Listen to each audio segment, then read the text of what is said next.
আজকে আমরা একটা গুরুত্বপূর্ণ অধ্যায় নিয়ে আলোচনা করব, সেটা হচ্ছে কি লম্ব সমদ্বিখণ্ডকতা। এটি আমাদের যে জ্যামিতি আছে ক্লাস 6 এর, এই জ্যামিতি একটা খুবই গুরুত্বপূর্ণ অধ্যায়। এটা আমাদের কোষে দেখি 22 যে অধ্যায়টা আছে, কোষে দেখি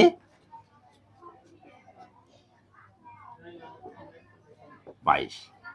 তো এইখানে লম্ব সমদ্বিখণ্ডিত বলতে কি বোঝায়? আমরা জানি সরলরেখা কি, এইটাকে আমরা কি বলি? একটা সরলরেখা। এই সরলরেখাটাতে নির্দিষ্ট কি থাকে? দৈর্ঘ্য থাকে। কি থাকে? লম্ব সমদ্বিখণ্ডক কথার অর্থ হচ্ছে এই যে দৈর্ঘ্য থাকবে তাকে সমান দুই ভাগে ভাগ করা। স্কেলের সাহায্য ছাড়া এই যে সরলরেখা আছে, এই সরলরেখাকে কয় ভাগ করা বললাম? সমান দুই ভাগে ভাগ করা। তাহলে যদি এই সরলরেখার দৈর্ঘ্য 8 সেমি হয়, কয় সেমি বললাম? তাহলে একে যদি আমরা সমান দুই ভাগে ভাগ করি তাহলে কত সেমি হবে? 4 সেমি করে হবে। তাহলে এটা আমরা যে স্কেলের সাহায্য ছাড়া কিভাবে আঁকবো আজকে আমরা সেটাই দেখব। তাহলে কি করতে হবে আমাদের? প্রথমকে এই যে সরলরেখাটা আমরা নিয়েছি, সরলরেখার প্রান্তবিন্দু কয়টা? দুটো প্রান্তবিন্দু, একটা কি এ, একটা কি বি। সরলরেখার প্রান্তবিন্দু কয়টা বললাম? একটা এ, একটা বি। কি করব? এ বিন্দুতে রুল কম্পাস বসাবো। কি বসাবো? Rule compass. রুল কম্পাস বলতে রুলার মেশিন যেটা থাকে তাকে বলবো আমরা কি? Rule compass. মানে এই যে এইটা যেটা আছে তাকে আমরা বলি কি? Rule compass. দেখো এই যে এই জিনিস যেটা আছে এটাকে আমরা কি বলি স্যার? Rule compass. এই রুল কম্পাস কি করবো স্যার? এই বিন্দুতে বসাবো। কতটুকু মাপ নেবো? এই যে অর্ধেকটা আছে এর অর্ধেকের বেশি মাপ নেবো। তাহলে অর্ধেকের বেশি মাপ নেওয়ার পরে কি করব? যে অর্ধেকের বেশির পরে এইখান থেকে বসিয়ে এইখানে একটা বৃত্তচাপ আঁকবো। এই নিচে একটা একই মাপলে নিচে একটা বৃত্তচাপ আঁকবো। এটা ওঠাবো। ওঠানোর পরে বি বিন্দুতে বসাবো। মাপের কোনো চেঞ্জ হবে না। মনে থাকবে কথা, মাপের কোনো চেঞ্জ হবে না। তাহলে এবার বি বিন্দুতে বসাবো। বি বিন্দুতে বসিয়ে এখানে কাটবো। হয়েছে? এবার এইখানে যেখানে কাটলাম আর এখানে যেখানে কাটলাম এই দুটো স্থানকে যোগ করে দেবো। এই দুটো স্থানকে, এবার এটা হয়ে গেল কি? লম্ব সমদ্বিখণ্ডিত। কি হলো এটা? লম্ব সমদ্বিখণ্ডিত। বোঝা গেল স্যার? লম্ব সমদ্বিখণ্ডিত পাওয়া যাবে। কি বললাম স্যার? এবি একটি সরলরেখা টানবো, বা এবি বলুক, সিডি বলুক, এক্স ওয়াই বলুক, ওয়াইজেড বলুক, যাই বলুক, আমরা আমাদের প্রথম কাজ হচ্ছে সরলরেখা আগে আঁকবো। সরলরেখা আঁকার পর ওই সরলরেখার প্রান্তে রুল কম্পাস বসাবো। বসানোর পর কি করব? অর্ধেকের বেশি উপরে একটা বৃত্তচাপ, নিচে একটা বৃত্তচাপ, সেম একই মাপ নিয়ে এই বিন্দু বি বিন্দুতে বসাবো, বা এক্স বিন্দু হোক বা জেড বিন্দু হোক বা যাই হোক, সেখানে বসে এখানে বসে আর একবার কাটবো। হয়েছে? আর এই যে দাগটা নিলাম সেটাকে আমরা কি বলছি স্যার? বৃত্তচাপ। কি বলবো স্যার? তাহলে স্যার এটা যদি আমাদের একবার সমদ্বিখণ্ডিত বলতে, কিন্তু যদি বলে কোনো একটা সরলরেখাকে 3 ভাগে ভাগ করো কিংবা 4 ভাগে ভাগ করো, তাহলে স্যার আমরা কিভাবে করব? যদি এই সরলরেখাকে আমরা 1 2 3 4 ভাগে ভাগ করি, কয় ভাগে ভাগ করি? যদি বলে এবি একটা সরলরেখা আছে 8 সেমি আছে, কয় সেমি আছে? এই 8 সেমি সরলরেখাকে যদি আমরা 4 ভাগে ভাগ করতে বলি, কয় ভাগে? তাহলে আমরা কি কি করবো? তাই দেখো, 4 ভাগে ভাগ করতে হলে কি করতে হবে? এই যে পুরো সরলরেখাটা আছে, প্রথমবার সমদ্বিখণ্ডিত করা হয়েছে। কি করা হয়েছে? সমদ্বিখণ্ডিত করা হয়েছে। তো কারো অসুবিধা আছে? তো সমদ্বিখণ্ডিত কোনো অসুবিধা নাই। এবার কি করবো স্যার? এবার এইটুকু একটা পার্ট হয়েছে, এইটুকু একটা পার্ট হয়েছে, তার মানে এইটুকু 4 সেমি, এইটুকু 4 সেমি। এবার কি করবো স্যার? এখানে বসাবো। এবার এইখান থেকে এখান পর্যন্ত যে দাগটা আছে এর অর্ধেকের বেশি নেবো, নিয়ে এখানে একবার কাটবো, এখানে একবার কাটবো। এই বিন্দুতে বসাবো। ধরো এর নাম দিয়ে দিয়েছি আমরা, ধরো সি বিন্দুতে বসাবো, দিয়ে এখানে একবার কাটবো, এখানে একবার কাটবো, এই দুটো যোগ করে দিলাম। সেম একই ভাবে এই পার্টটাকেও করবো আমরা। এখানে বসাবো, বসে এর অর্ধেকের বেশি নিয়ে এখানে কাটবো, এখান থেকে এখানে কাটবো, এখানে কাটবো। এবার জুড়ে দিলাম। তাহলে কয় ভাগ হলো দেখাটা স্যার? 1 ভাগ, 2 ভাগ, 3 ভাগ, 4 ভাগ। এর প্রত্যেকটা ভাগের দৈর্ঘ্য যদি কত হয় বের করতে বলে, তাহলে কি বলবো স্যার?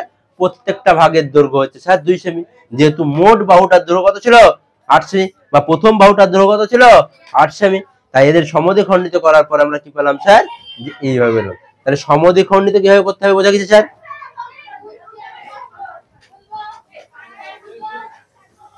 সমদ্বিখণ্ডিত কিভাবে করা যায়? সমদ্বিখণ্ডিত কিভাবে করতে হবে বোঝা গেছে স্যার? কারো সমস্যা স্যার সমদ্বিখণ্ডিতে? এবার আমরা খাতায় রাখবো আগে।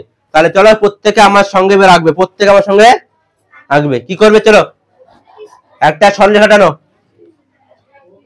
একটা সরলরেখা, একটা সরলরেখা। তাহলে ধরো এবার সরলরেখার নাম দিলাম ধরো XY। কি নাম দিলাম? এই সরলরেখার নাম কি? XY। যদি বলে XY একটা সরলরেখা বা 6 সেমি দৈর্ঘ্যের একটা সরলরেখা, এর দৈর্ঘ্য কত বললাম? 6 সেমি। কত সেমি? 6 সেমি। 6 সেমি একটা রেখা অংশে সরলরেখা আঁকলাম। একে যদি বলে সমান 4 ভাগে ভাগ করো, কয় ভাগে? কয় ভাগে? তাহলে আমরা কিভাবে ভাগ করবো? কিভাবে আমরা প্রথম কাজ এখানে বসাবো। কি হয়ে যাবো? এই X বিন্দুতে বসাবো। বসানোর পর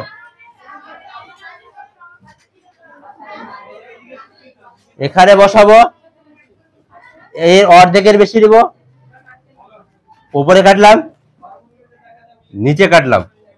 সেম ওই একই মাপ নিয়ে Y বিন্দুতে বসাবো, এখানে কাটবো, এখানে কাটবো।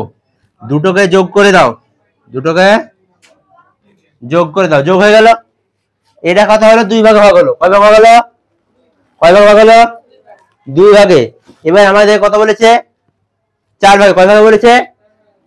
4 ভাগে বলেছে তো? হ্যাঁ, অসুবিধা আছে? আমাদের তো 2 ভাগ হয়ে গেছে। এবার 2 ভাগকে 2 ভাগ করে দেবো বাবা। এবার কি করবো স্যার? এখানে বসাবো, এর অর্ধেকের বেশি এখানে কাটবো, এখানে কাটবো। সেম একই জিনিস নিয়ে এখানে বসাবো, এখানে কাটবো, এখানে কাটবো। এইটাকে যোগ করে দেবো, এটাকে স্যার যোগ করে দেবো। সেম একই ভাবে এদিকেও কাটবো, এদিকেও কাটবো। তাহলে এটাকে যোগ করে দেবো। তাহলে 1 ভাগ, 2 ভাগ, 3 ভাগ, 4 ভাগ। পারা যাবে স্যার? কারো সমস্যা স্যার?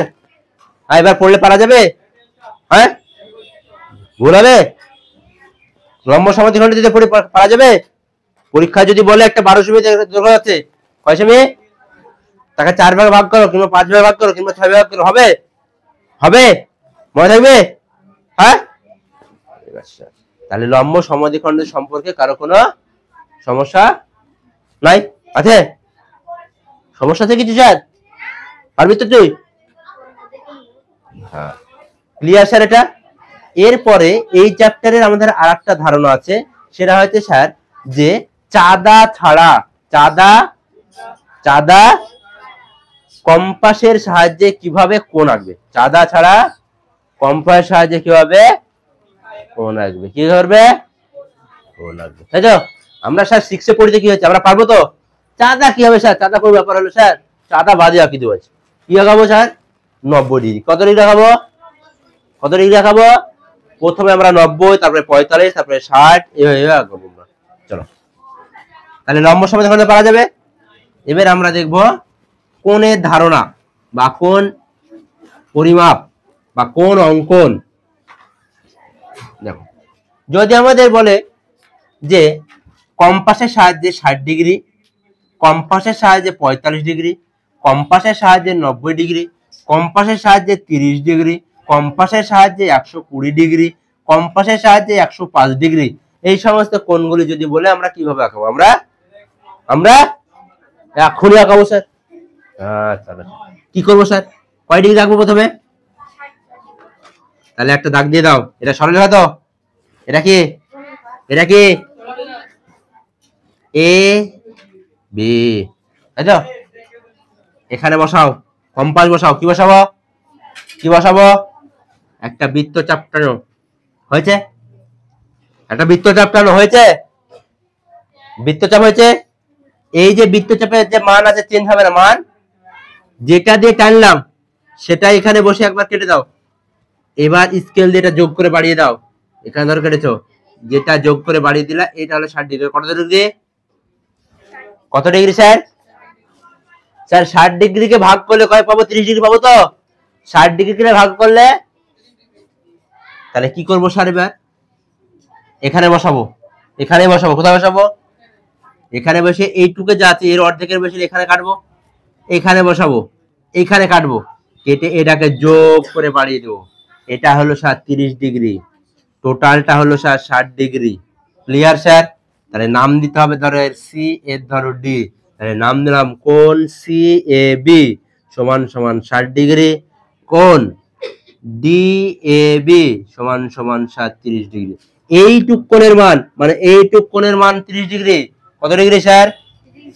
এর টোটাল কোণটুকের মান 60 ডিগ্রি, এইটুকের মান 30 ডিগ্রি, টোটালটার মান 60 ডিগ্রি, এইটুকের মান 30 ডিগ্রি, টোটালটার মান। এবার আমরা দেখবো স্যার 45 আর 90 কত কত দেখবো।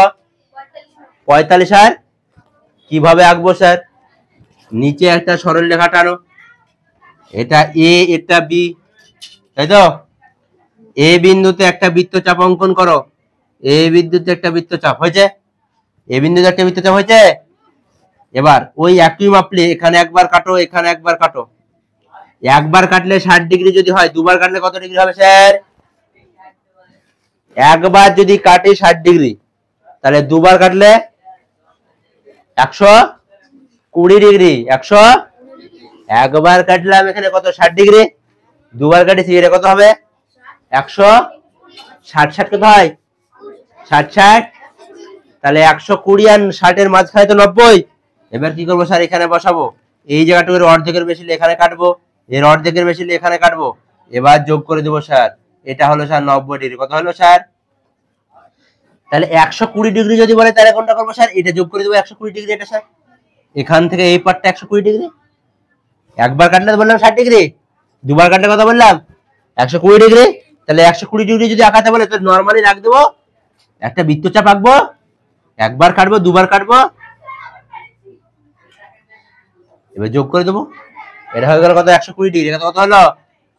120 ডিগ্রি। তাহলে এটা কত হলো? 90 ডিগ্রি। এটা কত স্যার? স্যার 90 কে ভাগ করলে কত পাবো? কত পাবো? 45 পাবো তো? তাহলে এবার 45 যাবো। এবার এখান থেকে এইটুকুকে ভাগ করতে হবে, অর্ধেকের বেশি হলে এখানে কাটবো, অর্ধেকের বেশি হলে এখানে কাটবো, এটাকে যোগ করে বাড়িয়ে দেবো। এখান থেকে এইটুক পেলাম স্যার 45 ডিগ্রি। তাহলে কোণ এখানে যদি নাম দাও EAB সমান সমান 90 ডিগ্রি, এখানে যদি নাম দাও F, তাহলে কোণ FAB সমান সমান 45 ডিগ্রি। পরীক্ষায় পড়লে পারা যাবে তো? কি বলেন স্যার? হবে তো স্যার? Yes sir. বোঝা গেছে স্যার? কারো কিছু দুঃখ থাকলে, কোনো সমস্যা আছে? তোমরা বাড়িতে একটা কাজ দেওয়া থাকলো, তোমাদের কত ডিগ্রি দেওয়া থাকলো স্যার? 105 ডিগ্রি। কত ডিগ্রি? 105 ডিগ্রি। তোমরা কম্পাসের সাহায্যে বাড়ি থেকে কেন নিবে, কত ডিগ্রি রাখবে?